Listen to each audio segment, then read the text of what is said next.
My name is Jenny Gattinger, and I'm a money coach and also bucket list coach. And I'm here with Susan Greenhalgh, another money coach. Susan, go Hey, ahead and introduce everybody. yourself. Oh my gosh. Hey, everybody. It's so good to be here with you again, Jenny.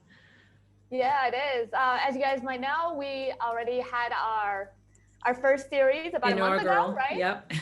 Yeah, so here we are again for round two. Yep. And so, Susan, what have you been up to since last time we talked?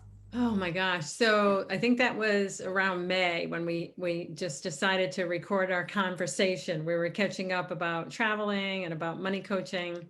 And we said, hey, let's just hit record and see what happens. Yeah. So it was so much fun.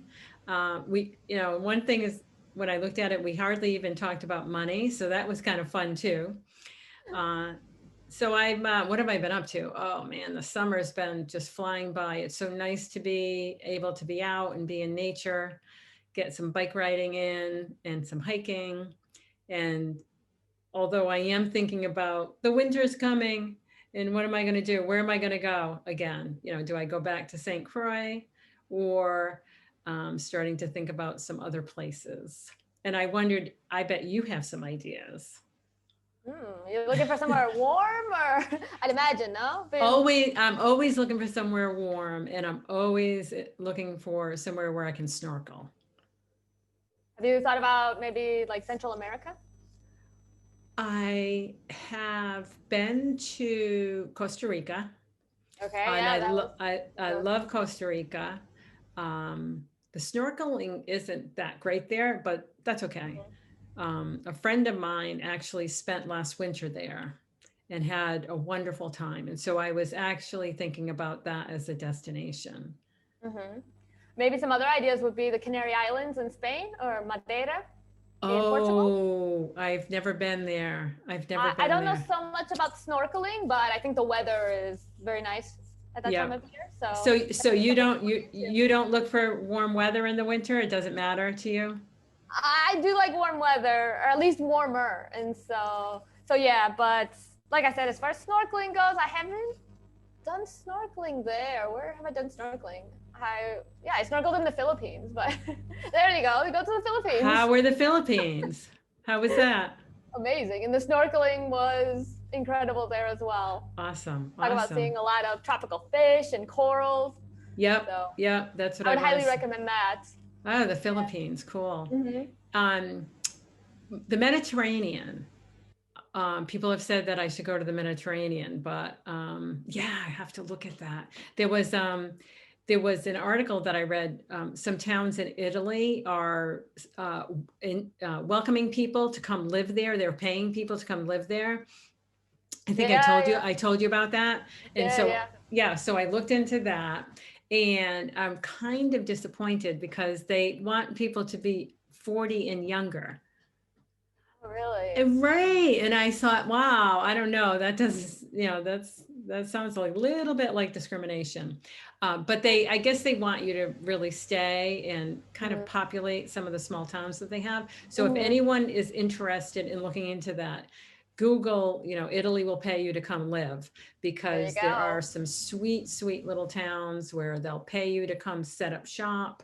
And there are, certain parameters around it. So that particular opportunity is not going to work for me, but I am open to other opportunities. Well, Susan, I know Spain in the past has had some similar opportunities, so maybe that would be worth checking out as well. Oh, Spain has Yeah. too? I know they had something similar a few years back. I don't know if that's something that's still currently available, but you Yeah. definitely check. Yeah. Yeah. Yeah. So where are you going to be this winter? Or do you Oof, even know? good question. Well, I'll be headed back to the US in about a month because it's the first time my brother's coming from the Philippines in 2 years. Ever since Oh, COVID, he's been stuck in the Philippines, and so he's coming home at the end of August. Well, hopefully, that's the plan. And it's also my mom's birthday, so we'll be celebrating that. And my brother will be there for about four months actually. So I'm not sure yet. I'll be there in the beginning and towards the end of his trip for sure for the holidays. In the middle, we'll see. Maybe I'll yeah. still be in the U.S. Maybe I'll kind of jet off somewhere quickly. If I did, it would probably be somewhere a bit warmer than Michigan. Right, right. But Yeah. we'll kind of see. We'll play it by ear. working online kind of allows for some flexibility, which is nice. And yeah, I don't tend to book my flights too far in advance.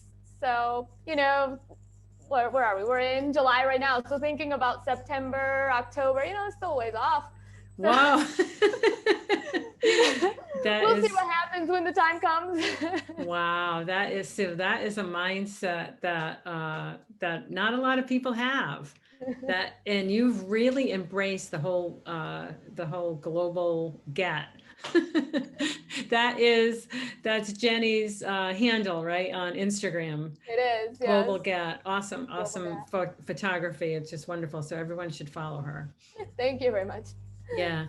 So it's so interesting. So I'm kind of like, okay, what am I going, kind of more regimented and more needing to have things organized, I wouldn't mind being, more spontaneous. Mm-hmm. I just don't know where to go. That's kind of the thing. So, I mean, for organizing the money and stuff like that, I can handle that pretty quickly, have my bills paid, have access to cash, all the things that I need, that I can organize very quickly. But just knowing like where to go is kind of my problem, like making those choices. Now, when you say where to go, are you talking about like which country to go to, or are you talking more about like where to stay or what to do there? Really like which country to go to. So a friend of mine, I mentioned she spent last winter in Costa Rica. She was trying to get to St. Croix where I was. That's where I had met her the year before. And because of COVID restrictions and stuff like that, she couldn't get there, but she could get to Costa Rica. And she just had the best time. And of course, she speaks the language, so that made it a whole lot easier for her. But now I just saw that now she's in Belize. And this is a woman like us who's running her business remotely. She owns property, so she owns different rental properties, and so she has people in place, and she is just getting out and going off, when she wants to.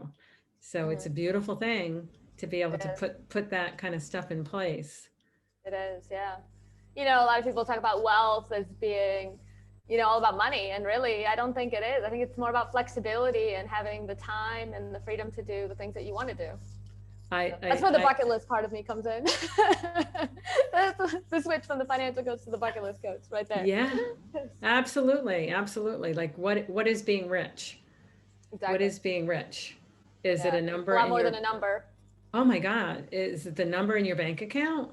Or is it how you're living your life and what kind of financial sense of well-being you have? That kind of, I do think it's for a lot of people, there's a number that's gives you a sense of security, right? Yeah, of course. And then I think there are other people that don't even they haven't really taken the time they work, more kind of thing, and not taking a moment to say, hey, what am I've reached this point of having money or having investments, and I really should start enjoying them. So I don't know, how do you get to a person like that to say, how can you get somebody to say, hey, let me think about all the things that I really wanted to do that I haven't really taken the time to do. Do people ask you that question when they see how you're living your life? They do. I guess sometimes, they're always like, well, how do you do what you do? And, don't you worry about money and this and then? I say, well, I do obviously take into consideration budgeting and expense tracking and whatnot. But at the same time, I've always had the attitude of, life is short. You never know what's going to happen tomorrow. I know one of my friends told me before, I like this quote. He said, the only thing that's guaranteed in life is that nothing is guaranteed. And so, kind of living with that idea and just living with the fact that life is short, I think you need to focus on the things you want to do as well. And also, another conversation I have with a lot of people, and they always ask me about it, is, you have all these people that are just like, oh, well, when I retire, I'll do this. When I retire, I'll do that. Or when I have X amount of money, then I'll live this dream. And, when whatever happens, then I will follow my dreams. But, there are different issues with that. And one is, what if that never happens? And Exactly. two, like, how there's no guarantee that you'll be in a similar position when that does happen. I mean, like I always tell my friends, a trip to Spain in my 20s is not going to be anything similar to a trip to Spain in my 60s. They can both be great, but there's going to be nothing similar between them. Let's face it. Exactly. That is such a great point. And I think that mindset of, work, and then retire and then go do things, that's yesterday's kind of thinking. Like we have to embrace and go and do and live now. And I think a lot of people kind of woke up to that with the pandemic. Yeah. And they're kind of like, okay, well, now what do I do? Because I've got to, how do I manage that? So that's where coaching comes in, right? Yeah. Taking a kind of a temperature check of, where are you financially? How do you feel about it? What my bank account looks like, it gives me a different feeling than what your bank account looks like. I might feel fine with, not having what people are telling me I should have and just going for it. But, tomorrow is promised to no one. And, when you hear people say, well, I'm going to, oh, I don't need to look at my money. I'm going to work till I die. Or I'm going to work forever. Well, you might not have that luxury of working forever, because suppose you get sick and then you can't do those things. So I think you have the right attitude. I think I have the right attitude. I was just definitely more regimented and more thoughtful and more planned out when I was younger. But like we said last time, I didn't have the kind of the digital nomad opportunity that we have now with the internet. Yeah, it's true. Things have changed so much, especially over the last few years. And I think with the pandemic, I think they're only going to change even more. Yeah. There's so many more people working remote, and I think a lot of them will continue to work remote. Yeah. There's so we hear about was the great resignation happening right now. Yeah. People are like looking up and saying, oh no, this is not the life for me. So I guess there really is like a reawakening of what is important and the different kinds of experiences that you can have. Last time when we talked, you told that great story about being in the desert. Ended up being in the desert for days. And that that's something that, you probably wouldn't want to do that in your 60s and 70s. Like, it's not the kind of thing like, I'm going to just, plan to kind of get lost for a few days and not know where I am. Yeah. As you get older, that's not on the list. Yeah, maybe not so much. Yeah. Hey, you never know. I was thinking the other day about an experience when I went to Grand Cayman. That is something that, some of those experiences, they have such meaning for you when you travel. And so I'll just tell this quick story about, so I went to Grand Cayman. I'm always, I have research, like where's the snorkeling and all of that. But when you get to the beach, drive to the beach and there's this big beach and you don't know where the great spots are. And, but I saw, two people coming out of the water and I said, hey, where's the great spot? And so the woman said, oh, I'll show you. Come on. And I was like, well, you just came out. You're going to go back in? And she said, yeah, come on. So we went, we swam out quite a bit and we're snorkeling around and it's beautiful coral and there are fish around. And the next thing I know, she's hitting me and she points and there's this huge spotted eagle ray circling us. And I had the camera with me. So it's like one of these things, like I wish I had a video on me of what happened, because it was like I'm jumping out of the water to try to get my hands on the camera. And I get the camera and I start taking pictures, and I'm not even sure it's in focus. I don't even know. It was huge. And, you know, people kind of, they say, oh, it was circling you. It was not like a shark circling you. It was just curious about us. So, you know, if I wasn't open to talking to people and going to places that I had never been before by myself, and saying, hey, you know, can you help me, show me? And then I met this wonderful couple, and they were just so awesome. And if it wasn't for her, I might not have even seen that spotted eagle ray. So Yeah. it's just one of those amazing experiences that I'll never forget. It sounds like it. And that I think is one of the coolest things about traveling. It's, you know, the people you meet, and also just being open to spontaneity and having these things happen. Yeah, yeah. When I look at that, and it was, her name was Sarah, and his name was Glad, and they were so sweet, and we were so excited. She was a little bit nervous because it was a big fish, Mm-hmm. but you know, and I did get some pictures of it, which you know, are amazing. You'll So have to show me some of those. I will, I That's will. awesome. That's so It's cool. so much fun. Yeah. And yeah, I know you mentioned, you know, being spontaneous. And one of the things I like to do when I travel, you know, I'm kind of against the tour groups and all of this thing. I kind of like to wing it. I think at this point that's pretty known. Um, but I do go, you know, kind of with a list of a few places I want to see. Like, so for example, I'll be like, okay, or like when I went to South America, I was like, all right, you know, I'm arriving in La Paz, Bolivia, and in 3 weeks I have to be, you know, in Peru to meet my sister. So I don't know exactly what I'm doing each day, but you know, I need to get to Lake Titicaca. I need to get to the salt flats. I need to get to the northern part of Chile, the Atacama Desert.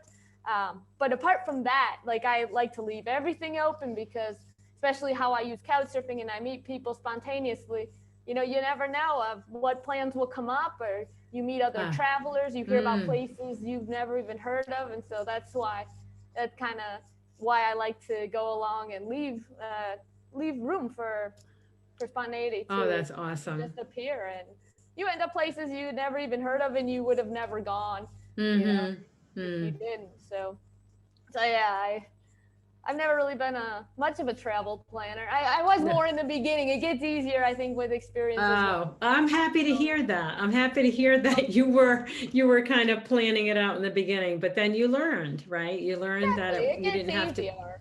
Yeah, And I mean, it's yeah. like that with solo travel too. You know, everyone always asks me about solo travel. Oh, isn't it so scary and this and that? And you know, my first trip was a few days, and then my first big trip, yes, I was actually like physically not feeling well before leaving because I was so worked up about it. Like, am I Oh, really going to Croatia alone for 12 days? Like, ooh. ah. But now I'm like, I prefer to go alone. It's more fun. We haven't talked about this. We haven't talked about this aspect of it. But again, it gets easier. So I like to travel alone too. It yeah, was, you know, the first trip I took, I was like, holy crap. I think it was, where did I go? Dominican Republic. I think might have been one of the first. I had been like within the United States, but mm-hmm. outside, I think was, and I, you know, ended up on this, you know, from the airport, and I ended up on this bus, and we were going down these roads that got, you know, narrower and narrower, and it was darker, and I can imagine. I was like, holy, what did I get myself into? um, but it didn't turn out to be bad. So Susan, I mean, you've traveled so much as well. Like, I'm I'm guessing you probably get this question a lot. How do you do it? How do you travel so often? Like, what's the secret? It's my priority. You know, it's just I just do it because I love it.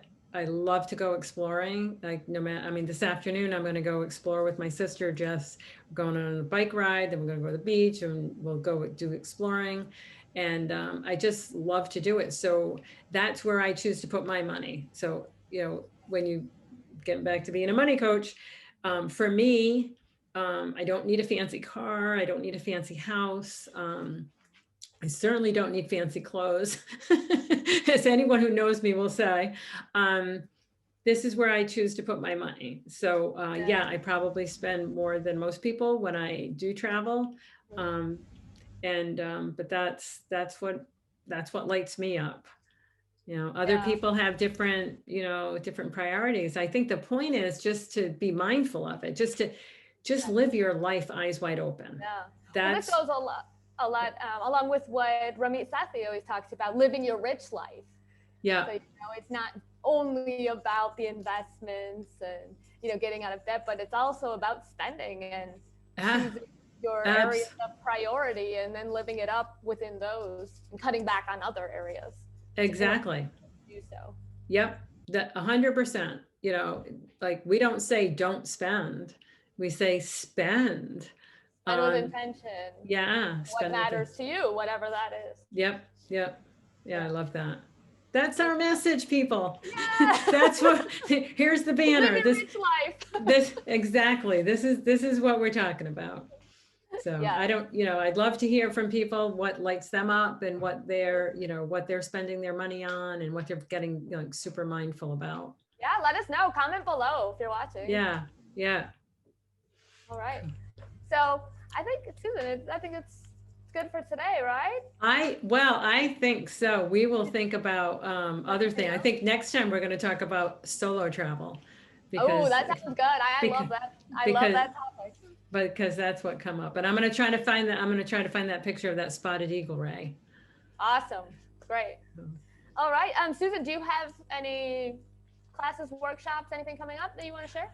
I don't have any classes or workshops coming up. I am getting into businesses now. I'm getting into businesses and I'm providing employee training around financial wellness. Yeah. So I'm starting locally, and we're going into the place of business.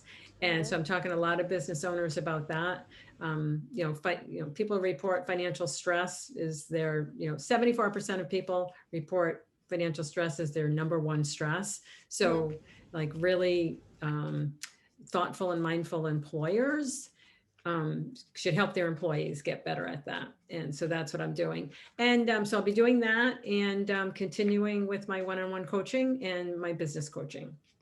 Oh, great. And where can people follow you? They can, yeah. So you can, Susan at Mind Your Money LLC. You can email me. I'm on Instagram, Mind Your Money LLC, Facebook, LinkedIn. I'm not on TikTok. You need to get there. I'm not on TikTok. Well, then you can follow me and I'll get one more follower. I know. I'll follow you. You can help me do my first one. That would be pretty funny.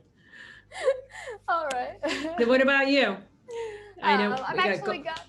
Oh, go ahead. Well, you got a workshop coming up, and Global GAT is where to follow on Instagram. I know that. Yeah, I do have a workshop coming up next Saturday, July 31st. It's at 10 o'clock Eastern time, which makes that 3 o'clock Lisboa time, which makes that 5 o'clock Baghdad time. There we go. So yeah, in the workshop, we'll be going through the My Bucket List Blueprint, where each letter represents a category of the holistic bucket list, and the participants will have time to actually make their own bucket list, and then we'll be sharing and swapping ideas with each other, which is probably the most fun part. You find bucket list ideas you didn't even know you had. And then apart from that, I've actually been working on a new website. It's called Living La Vida by Design. And there you can find more information about my bucket list programs and soon to be information about financial coaching as well. Awesome. You got a lot going I'm on. brave enough to watch my TikTok. And everything. I'm on Instagram at Global GAT. And also you can contact me on LinkedIn, Jennifer Gattinger on LinkedIn, or via my website, Living La Vida by Design. Sounds great. I love the name of that website. Living the Life by Design. Living the life. Yes. It doesn't happen any other way. It doesn't. Nope. All Great right. to see you. Great to see you too. Yeah, it's nice doing this. We'll get together again soon. Absolutely. Talk about that solo travel. Definitely.